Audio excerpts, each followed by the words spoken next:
Good day everyone. Today, let's talk about developing paragraphs that illustrate text types. Text type can be classified into a different purposes. In writing a paragraph, we should consider using various text types to show our intended purpose for your readers. In short, para maipaalam natin sa ating readers kung para saan at kung bakit ba tayo gumawa ng paragraph. It shows some purpose or specific purpose for your readers to get what is your point in writing it. There are various text types that we may consider in writing. One of them is narrative text. Narrative text tells a story which can be fiction or non-fiction. Short stories and other fictional tales are examples of fiction, while biographies are examples of narrative non-fiction. Fiction means stories that is far from the reality or malayo sa katotohanan. In short, hindi siya totoo. While the non-fiction is more on the real events or on the reality. Narrative text which tells a story through a paragraph. Bale, naghahayag tayo ng story in writing. Yeah. For the example of narrative text is Friendship Detour. Aga's fun afternoon was replaced with sadness. The moment he checked his timeline on Facebook, Bobby was the topic. Aga was shocked that his best friend Bobby died.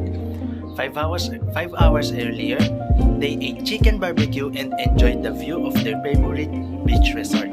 After that, they proceeded to a nearby restaurant and ordered the best-selling halo-halo. They saw other friends enjoying their meals too. Aga just decided to go home to rest for the next day's trip.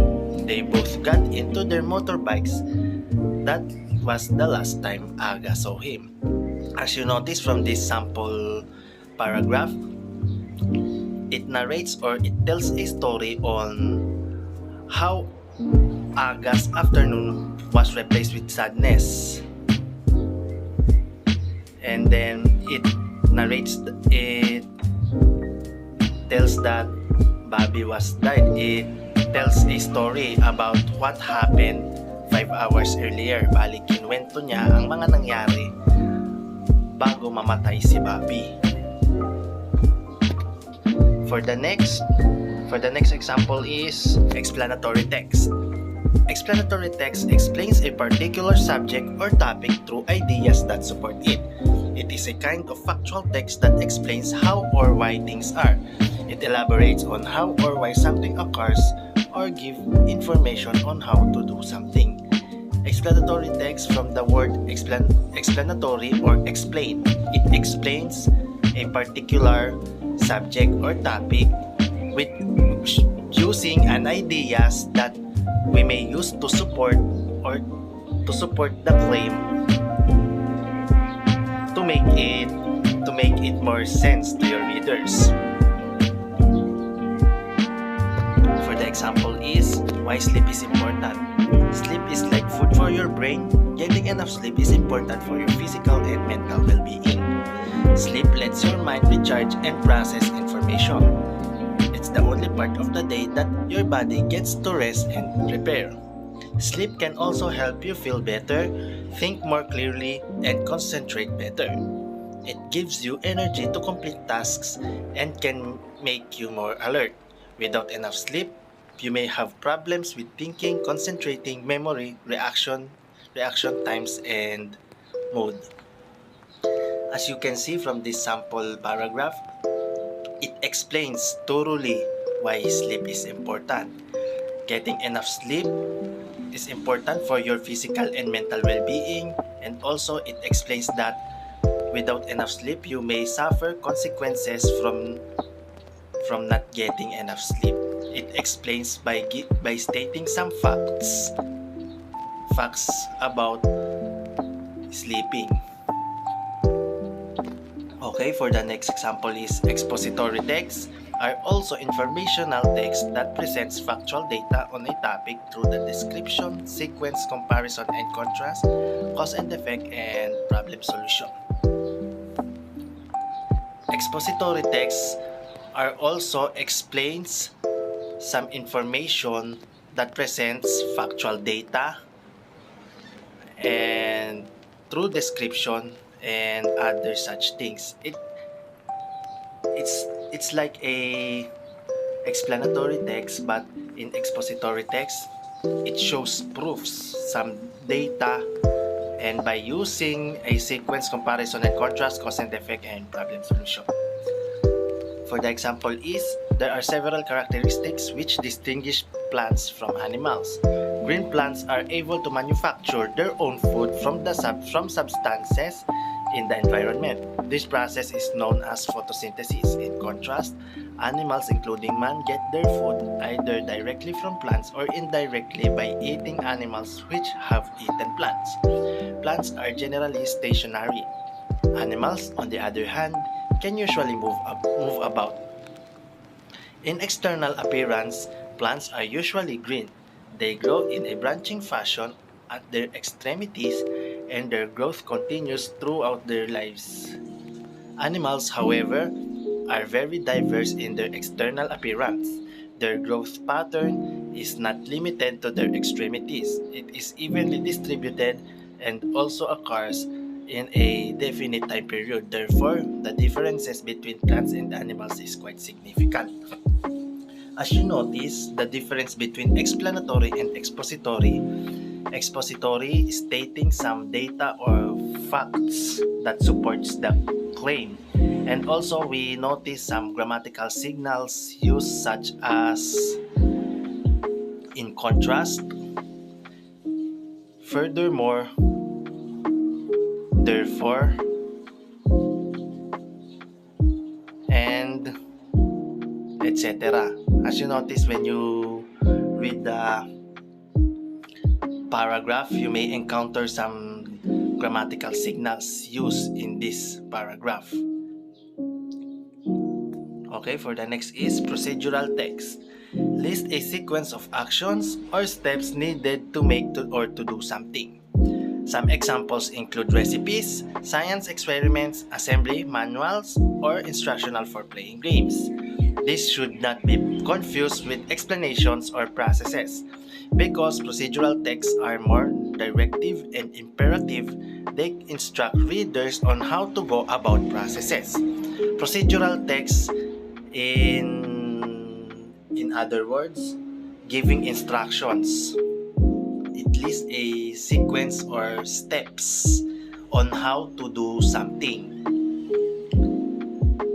Just like, for example, is manuals, recipes, and steps in conducting science experiment, just like what I stated here. For example is how to wash your hands. Steps in washing your hands properly. Step 1, wet your hands with clean, preferably running water. Step 2, apply enough soap to cover all surfaces on your hands and wrists. Step 3, lather and rub your hands together briskly and thoroughly. Make sure to scrub all the surfaces of your hands, fingertips, fingernails, and wrists. Step 4, scrub your hands and wrists for at least 20 seconds. For step 5, rinse your hands and wrists under clean, preferably running water. Step 6, dry your hands and wrists with a clean towel or let them air dry. And for the last one, step 7, use a towel to turn off the faucet. This is a example of procedural text on how washing your hands properly. It shows different steps from step 1 up to step 7 to wash your hands properly. Okay, for the next one is recount. Retells past events which may either be personal or factual. There are two kinds of recount, such as personal recount and factual recount.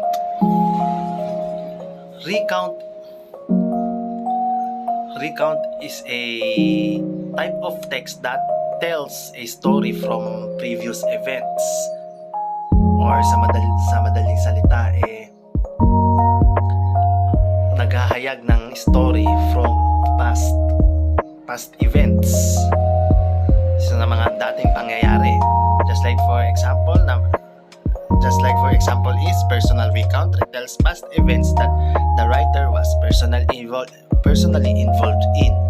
Diary entries and short personal memoir are examples of it. Personal recount is a more on personal side of a writer. Bali, inihahayag niya yung mga event or mga kaganapan sa kanyang buhay nung mga nakaraan. Okay, for the example is memories last a lifetime. This is a example of personal recount. My family used to visit grandparents' farm in the province. I had all the first-time experiences such as riding on a carabao, climbing fruit trees, swimming in the river, and pounding pinipig rice. I could not forget also how my mother cooks her special bibingka or rice cake for us. I felt that life in the farm was fun. It made me realize that happiness cannot only be found at the city but also in the countryside. As you notice, it explains or it elaborates his personal life experiences from the past through this essay, or this is what we call personal recount. Okay, for the next is factual recount.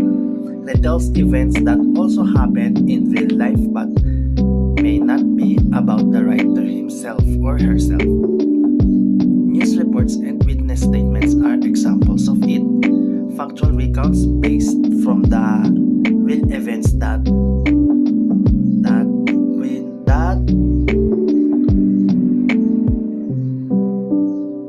not through the writer's life. Bali, sa madaling salita is hindi tungkol sa buhay ng writer.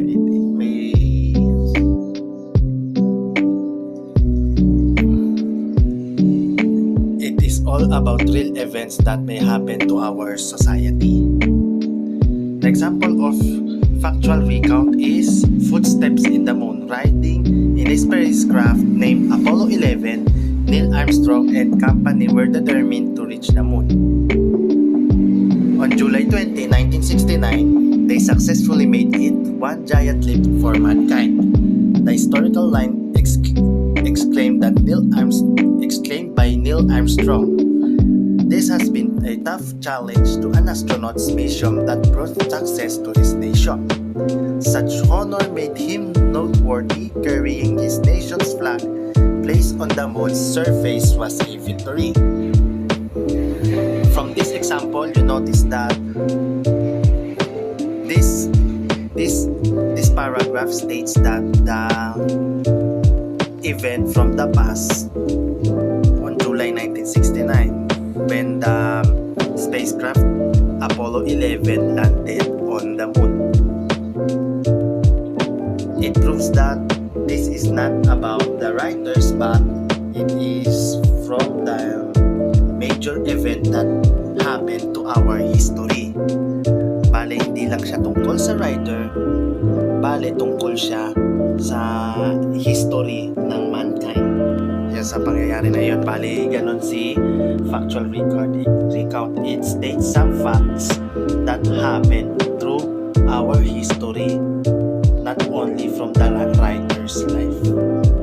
Okay, for the next is persuasive text intends to convince the readers or listeners to believe, perform a certain action, or change mind.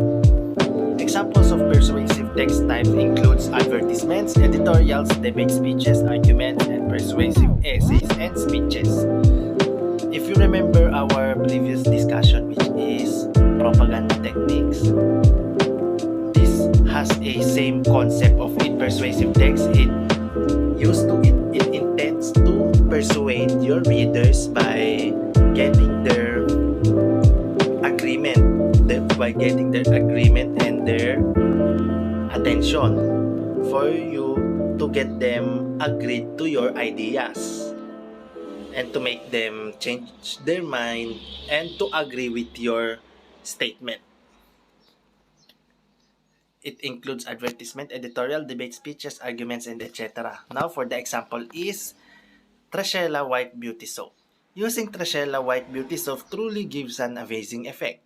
It makes your skin look smooth and silky white. It contains glutathione and vitamin C. Hurry, grab this product from stores nationwide and experience young-looking skin like no other. From this paragraph, you can notice that this kind of paragraph intended for you to get your attention and to grab such products because they intend to persuade you to agree with their claims, just like what the propaganda techniques used for. Okay, that's all for today. Thank you for listening and I hope you gained something for today. God bless.